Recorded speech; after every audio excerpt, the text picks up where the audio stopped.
Alla libreria La Bassanese di Bassano del Grappa si è tenuto un nuovo appuntamento della rassegna La Perilibro, un'occasione in cui letteratura e convivialità si sono unite per creare un momento unico di incontro e dialogo.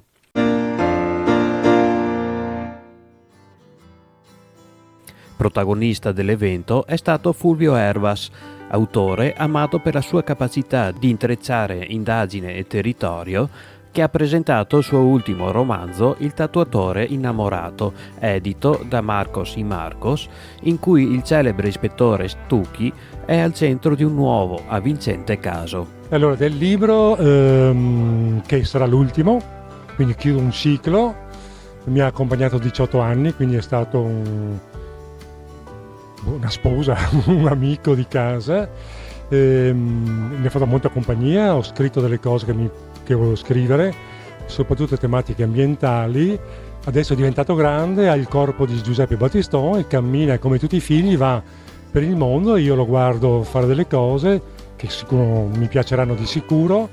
E questo è un libro sul paesaggio del corpo, un libro sul tatuaggio. Io racconto sempre il territorio.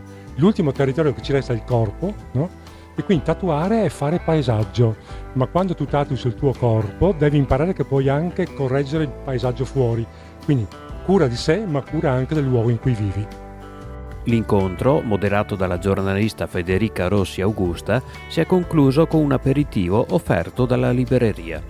E dopo c'è qualche progetto, qualcosa?